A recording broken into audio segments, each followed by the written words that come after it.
evangélico nacional em favor da criança e adolescente, né, Daniel? Daniel lembra dessas épocas aí passadas. E o Johan esteve muito presente no início daquele movimento que eu acho que teve início em 86, né? E é uma pessoa que tem servido a Deus, tem uma família linda, ele é casado com a Janete. Depois você podia até falar da sua família. Ah lá, já está lá a família. Olha que família bonita. Dá para ele desligar essa luz aí? E ele vai falar sobre uma coisa para nós assim também bastante diferente, tráfico de pessoas, e eu inclusive estou ansiosa para ouvir o que ele tem a nos dizer, porque nós também queremos ouvir mais, saber mais. Ele falou que não vai falar só sobre isso. Mas você não tem muito tempo para falar, não, Johan. Então, reduz e Deus te abençoe e passa o recado para nós, então. Obrigado.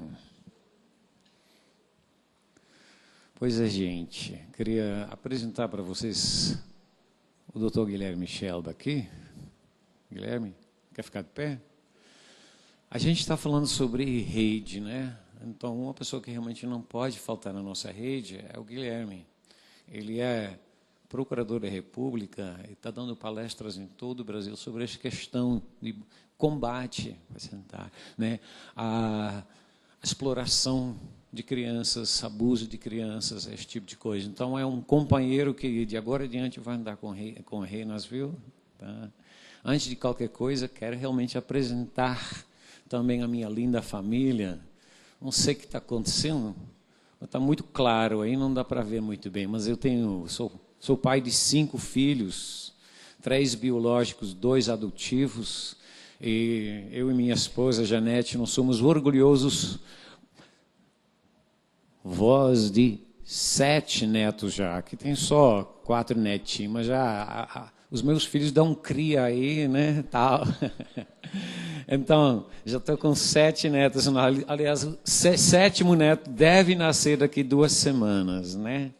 Então, é um grande privilégio. Estamos aqui no Brasil há 27 anos, começamos a base de Jocum em Belo Horizonte em 1986 e nós temos lá uma rede de atendimento a crianças em situação de risco de várias formas. Crianças de rua, crianças com HIV, meninas nas ruas, bebês, adoção e centros comunitários nas favelas. Nós também damos bastante treinamento. Se você tem obreiros que precisam ser treinados nessa área de crianças em risco, temos um curso lá todo ano, temos também um curso na área de desenvolvimento comunitário. Manda os teus obreiros lá, a gente manda de volta depois de 3 meses. Eu espero bem capacitado, né? Espero que não estraga, né? Me pediram para fazer um devocional hoje de manhã aqui. Então, eu quero compartilhar com vocês um pouquinho sobre essa questão de desigualdade. E é algo que, na realidade, é um mal dentro da sociedade, um mal dentro da igreja, que nós temos que estar consciente e ver realmente o que essa desigualdade causada por superioridade, um sentido de superioridade leva realmente a uma desigualdade terrível. E essa coisa não é nova não, viu? O apóstolo Paulo em Gálatas 3:28 lá, escrevendo para a igreja, né, das Gálatas, ele fala assim, falando sobre essa questão da salvação e tudo, ele fala assim, ó, gente, tem que entender uma coisa, não há mais judeu nem grego, escravo nem livre, homem nem mulher, porque todos sois um em Cristo. E esse negócio assim, eu fico assim espantado realmente com essa atualidade da Bíblia. Às vezes a gente olha aquela Bíblia e fala assim, né? Esse livro velho, com coisa, mas na realidade não é assim. A Bíblia é a palavra de Deus e é viva e eficaz. E essa questão, essa atualidade da Bíblia é realmente impressionante. algumas razões porque o apóstolo Paulo escreveu as cartas dele. Às vezes a gente fala assim, né? Como não tinha internet, ainda não tinha Facebook, né? Ainda não tinha assim essas coisas, então ele escreveu as cartas porque ele estava com muita saudade. Aí ele falou assim, oi gente, eu estou sentindo tanta saudade de vocês, um abraço e tal, né? E eu amo vocês tanto. Essa era a razão que o apóstolo Paulo escreveu as cartas, certo? Você fala assim, não foi bem assim. Apesar que, geralmente ele manda um abraço, ele manda recordações, a razão que ele escreveu as cartas, principalmente, era para corrigir problemas. Quando eu fiquei sabendo disso, eu fiquei meio decepcionado. Eu não sei que você já pensou assim, como que eu gostaria de ter sido parte daquela primeira igreja no primeiro século, aquela igreja pura, maravilhosa, sem mácula e tal. Alguém já pensou assim? Não? Ninguém? Eu já pensou, queria fazer parte daquela primeira igreja. Que coisa, né? Aí de repente lê as cartas do apóstolo Paulo e você descobre que realmente ele está falando sobre problemas. Tá? Fiquei decepcionado, mas logo depois eu fui também percebendo uma coisa. Escreveu, e na realidade toda a Bíblia está aí para que a gente possa aprender lições do passado. Obviamente não é a única razão, mas é uma razão muito importante. Um dos maiores problemas da sociedade hoje é que nós não aprendemos do passado. Parece que cada geração precisa aprender as mesmas lições de novo. Parece que nós precisamos aprender através de errar e acertar, errar e acertar. Mas nós temos um grande privilégio de ter a Bíblia aí e aprender as lições do passado. Amém? Nós podemos, na realidade, crescer, avançar e não cometer os mesmos erros do passado. Vamos olhar um pouquinho aqui. 2000 anos depois que o apóstolo Paulo escreveu essa questão para os Gálatas, quais são essas 3 questões principais? Eu vou tentar resumir algumas questões muito importantes para a nossa sociedade de hoje. Vamos lá? Ele pega 3 categorias, né, de superioridade e desigualdade. Quando você lê o livro, né, o epístola, a carta às Gálatas, você realmente chega à conclusão. A primeiríssima coisa e o assunto principal era isso. Judeu e grego. Os judeus, eles tinham sim um sentimento de superioridade muito grande. Falaram assim, nós somos judeus, para você ser um cristão, primeiro tem que ser judeu. Tem que assim manter as leis de Moisés e tal. Aí, segundo, escravo livre, era uma superioridade, desigualdade de classe social, educacional, poder executivo e assim adiante. E a terceira categoria que ele pega aí, enquanto ele está se empolgando, ele pegou aquele primeiro, ele falou assim, enquanto estou falando aqui sobre essa questão de superioridade e desigualdade, de judeu para grego, essa questão étnica, racial, religiosa, deixe-me também falar sobre algumas outras coisas que estão erradas na nossa sociedade, tá? Não existe nenhuma diferença entre escravo e livre. Vou te falar, essa questão de classe social, educacional, poder executivo é uma coisa que realmente está conosco e nós temos que realmente mudar isso. E depois ele fala assim, e enquanto estou falando, deixa-me falar sobre mais uma categoria. Não há diferença entre homem e mulher. Isso que realmente é um paulado para aqueles caras aí. Por quê? Os judeus naquela época, um homem judaico naquela época, levantava toda manhã e fazia uma oraçãozinha. Sabe qual foi a oração? Levantava, falava assim, Deus, muito obrigado por não me fazer gentil, escravo e mulher. Obrigado. Era-se uma sociedade onde havia uma desigualdade aguda, né? E o apóstolo Paulo fala assim, nós somos um em Cristo. Então, quero falar um pouquinho sobre essa questão, como que a gente deve aplicar isso e algumas das coisas em nossa sociedade hoje que estão realmente demonstrando essa grande desigualdade que ainda existe. Quanto tempo demorou para a igreja entender aquilo que o apóstolo Paulo está falando aqui? Que a escravidão realmente era errado.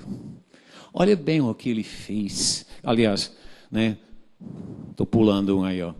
Essa questão de étnica, racial e religiosa. Quanto tempo a igreja demorou para entender que não pode haver superioridade de uma etnia religiosa, sim, classe, né, sobre outros. Tá? Quanto tempo demorou? Demorou para os judeus entenderem. Nós não somos melhores do que os gentios. O sangue do Senhor Jesus realmente nos comprou e lavou igualzinho. A graça de Deus se estende igualmente para todos. Quando finalmente os judeus entenderem isso, virou o quadro. E os gentios começaram a pensar que eles eram superiores que os judeus. E isso foi o início de uma história triste de 2000 anos de antissemitismo, onde que os cristãos, dos meus gentios, nós, a igreja, durante os séculos, falou assim, os judeus mataram Cristo. Foi o acúmulo de absurdos que aconteceu durante os séculos. Agora, essa questão de se sentir superior que os outros por causa da sua etnicidade, por causa da tua religião, será que existe ainda hoje? Assim, não, de jeito nenhum, nós somos um em Cristo, não é? Imagine se eu for te perguntar a seguinte pergunta. Não vou perguntar, tá? Mas imagine se eu for te perguntar o seguinte. Gente, o que é melhor? Lembra que não estou te perguntando nada. Mas se eu for perguntar, o que é melhor? Ser brasileiro ou argentino? Ainda bem que não perguntei, né? Ainda bem que não perguntei. Mas se for perguntar, eu teria essa reação.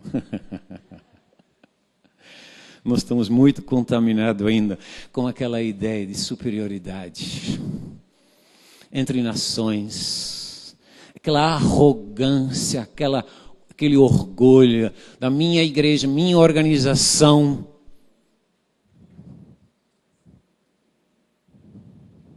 Alguém aqui tem problema de orgulho? Você fala assim, não, orgulho não é meu problema, né? Quanto tempo nessa questão de superioridade de classe social e educacional? Não há mais escravo e livre.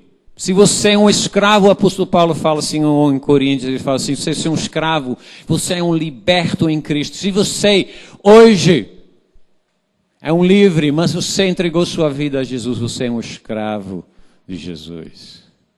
Ele colocou todo mundo no pé de igualdade. Quantas vezes nós ainda nos sentimos superiores, tá? Por causa de uma variedade de coisas de classe social. Agora, quando você começa a estudar, né, quanto tempo levou para a igreja entender que a escravidão realmente é errado? Você fala assim, 100 anos, 200 anos. Você fala assim, quanto tempo que foi?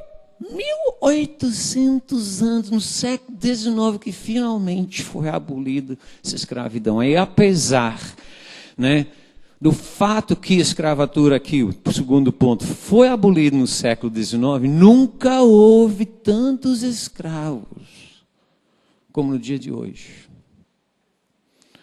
E vem essa questão do tráfico humano, gente. Tá? 27 milhões de pessoas em escravidão, maioria mulheres e crianças, grande parte em exploração sexual. Um quadro triste, e isso está crescendo a cada ano. Se estima que tem 10 milhões de menores de idade, menores de 18 anos, crianças e adolescentes, 10 milhões em volta do mundo envolvido, tá?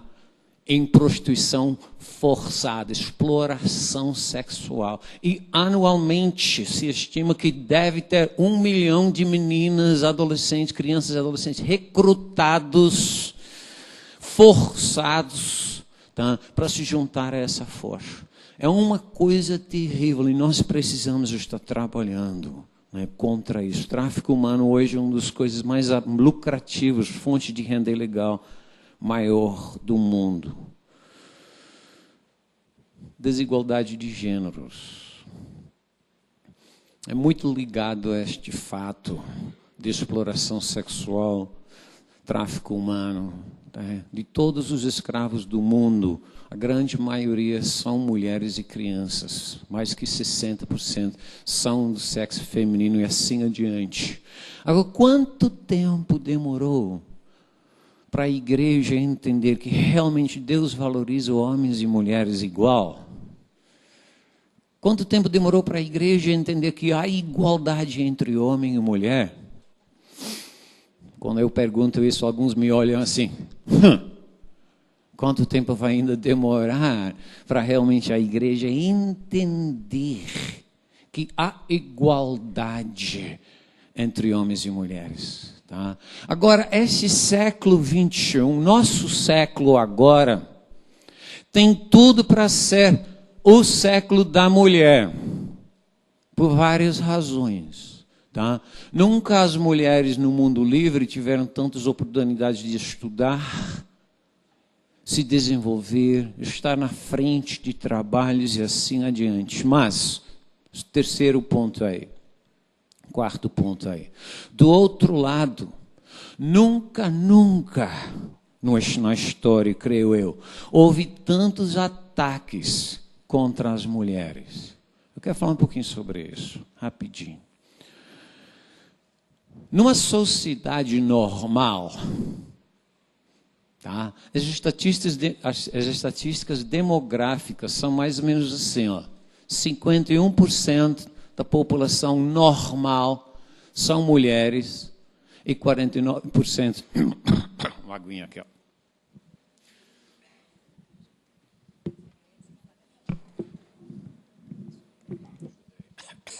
Tá?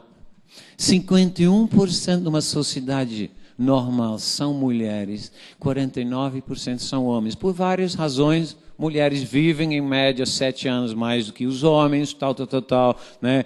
Não é nem tanto por causa da taxa de natalidade, mas é por causa que as mulheres são mais resilientes, mais fortes do que os homens, aparentemente. Que apesar que o apóstolo Paulo fala assim que é o sexo mais fraco, acaba sendo realmente mais forte, né? Todo mundo sabe disso? As mulheres sabem? Usa essa força, tá? Porém, por que eu coloquei aqui numa sociedade normal? Porque, na realidade, nós estamos caminhando rapidinho para esse planeta estar totalmente na normalidade. As duas nações mais populosas do mundo estão mudando drasticamente a estatística demográfica entre homem e mulher.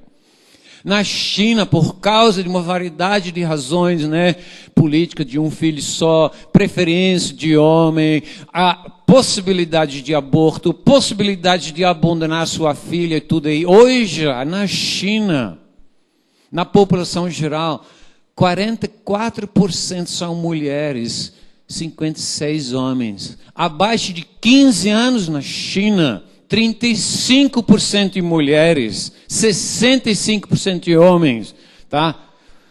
A China vai ter alguns probleminhos por aí daqui a pouco. Será que isso vai ser uma das razões de tráfico de mulheres para dentro da China? Estou jogando uma pergunta.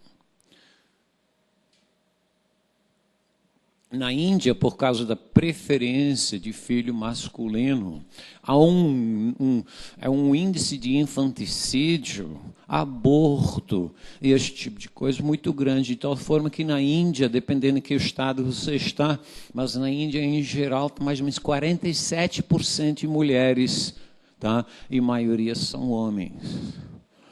Uma pergunta que foi me perguntar, né? Por quê? Você fala assim, não, é por causa do aborto, por causa de detectar o sexo antes de Natal, é preferência de masculino. Agora, eu te pergunto, mas por quê? Tem tanto mais mulheres que morrem através de aborto e infanticídio que homens. Por quê? Você não, mas negócio assim, tal, preferência masculino, tal, né? Política de um filho só e tal, né? Mas eu te pergunto, por quê? Aí a minha pergunta aí no final, será? Essa foi quando eu fui perguntando, por quê? Eu pensei, será que é porque o diabo, em nossos dias, tem mais medo das mulheres do que dos homens? E se isso é verdade, por que será? Será que ele tem razão de ter mais medo das mulheres do que dos homens? Maioria das pessoas nas igrejas são mulheres. Maioria das pessoas nas missões são mulheres. Uma das razões que eu creio que as mulheres vão mais fácil para os lugares mais difíceis do mundo é porque os homens definem coragem por violência. Você já notou? Você perguntou, o que é? O que é coragem? O cara fala assim, matar os caras mal. Você pergunta a uma mulher, o que é coragem para você? Ela fala assim, ir para os lugares mais difíceis e ajudar aqueles que precisam de ajuda. Já notou? Por isso, em missões, a gente tem a maioria das mulheres. Creio que o ataque do diabo em nosso dia de hoje contra as mulheres não é assim por nada, não. As mulheres têm se colocado em nosso movimento missionário nos últimos 200 anos, missões modernas. As mulheres têm sido a grande maioria, tá? O fundador do Exército de Salvação, o William Booth, eu vi algumas soldadas aqui, vocês podem levantar a mão, as nossas soldadas do Exército de Salvação, tá? O William Booth falava o seguinte, os meus melhores homens são as mulheres. Toma, Zé. Gente, nós estamos com vários fatores em volta do mundo. O mundo muçulmano está crescendo, a repressão contra as mulheres é muito grande, mas também o movimento de igualdade dentro do mundo muçulmano está crescendo. No mundo hindu há uma grande repressão contra as mulheres. Eu estava lendo, há 1 mês, 2 meses atrás, o livro do Muhammad Yunus. Alguém leu? Foi uma coisa interessante. Lá em Bangladesh, ele está revolucionando a sociedade já faz um tempinho, né? Através de microcrédito. Ele fala assim, nós começamos a dar crédito, microcrédito, né? Empréstimo de dinheiro para os homens, não funcionou. Agora estamos dando para as mulheres, mais de que 95% dos empréstimos em Bangladesh é dado para as mulheres, num mundo muçulmano, tá legal? Então, tirando milhões de pessoas da pobreza através de microcrédito. O cara recebeu o prêmio Nobel, deveria ter recebido 3 de uma vez, né? Cara, é excepcional. Excepcionalmente inteligente e brilhante. Agora ele fala assim, quando você empresta dinheiro para um homem, ele gasta em si. Quando você empresta dinheiro para uma mulher, ela gasta na família. Impressionante. Então,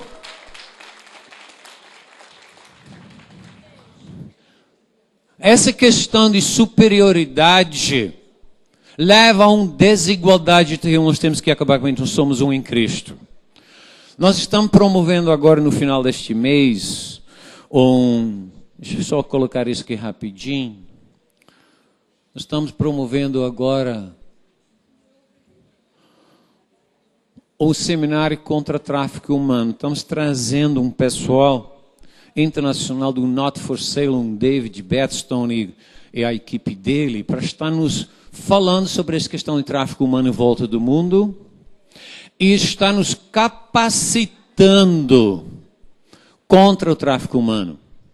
Com essa Copa chegando, com essa bola na rede que a gente está vendo aqui na rede, na Renas, é algo que realmente nós precisamos dar muita atenção. Se você tem um obreiro aí que precisa dessa questão de treinamento, se inscreve aí nesse nosso congresso seminário daqui 2 semanas, você ainda pode participar.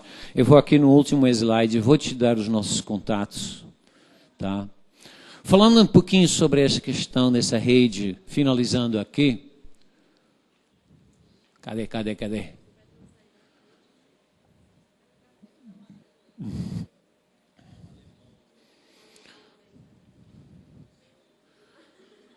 Dá para ler?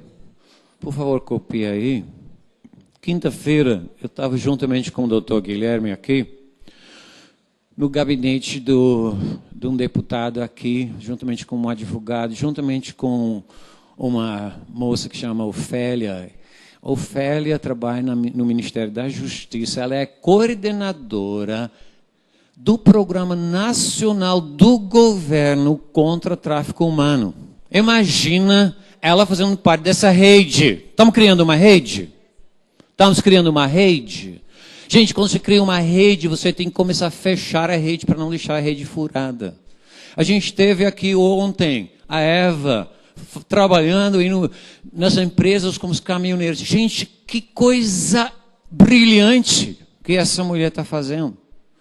Fechando a rede aí, nesses pontos de exploração sexual que é usado pelos caminhoneiros. Que brilhante! Eu já estava aqui com a Elisângela, com essa brilhante coisa que ela falou sobre, essa questão do turismo, treinando os hoteleiros na área de resistir à questão da exploração sexual, criando uma rede. Nós precisamos, porém, para fechar essa rede melhor, nós precisamos mobilizar a sociedade civil. Uma das coisas que o David Batson, de Not For Sale, fez, ele fez assim, um apelo à CNN, maior rede de notícias lá nos Estados Unidos, para criar o projeto de liberdade. CNN comprou essa visão. Você pode entrar no site de CNN e entrar lá, Freedom Project. Tudo que você está vendo lá, os jornalistas estão reportando sobre as questões de tráfico humano. E o David Batson e a galera dele estão lá, treinando o pessoal.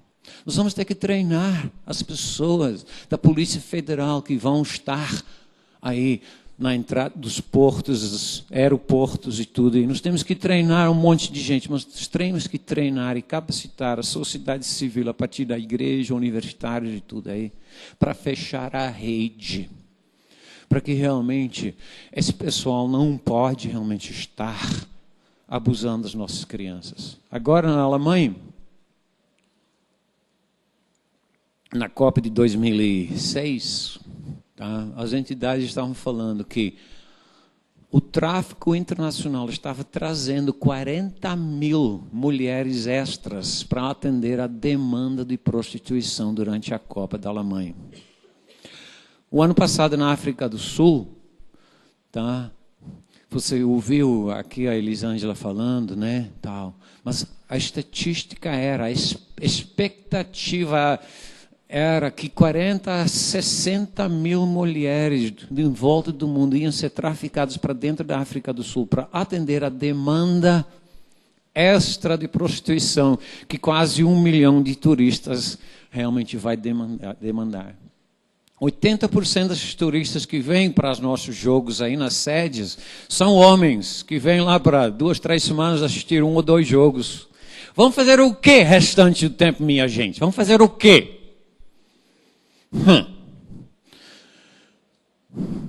Gente, Brasil hoje já é, na lista das nações, primeiro destino de turismo, não pode ser turismo sexual, não, né? Como que é? Turismo do sexo, né? Realmente, primeiro destino. Nós ultrapassamos, finalmente estamos em primeiro lugar. Ultrapassamos a Tailândia. Que vergonha! Que vergonha. Então, nós temos que realmente nos levantar. Eu gostei demais do projeto Bola na Rede. Vocês estão de parabéns. E vamos criar essa rede. E não vamos deixar essa peteca cair. Vamos realmente atender isso aí. Nós estamos com vocês, como o Jocum, né? Nós podemos ajudar no treinamento do teu pessoal. Nós podemos ajudar a criar essa rede. Nós temos contatos pelo Brasil todo, né? Estou nesse movimento do MEN e da Reina já há muito tempo. Então, agradeço a oportunidade. Eu espero que o entendimento dessa carta do apóstolo Paulo de 2000 anos atrás te inspirou para entender que nós podemos e devemos realmente atender essas questões da desigualdade. Que Deus te abençoe.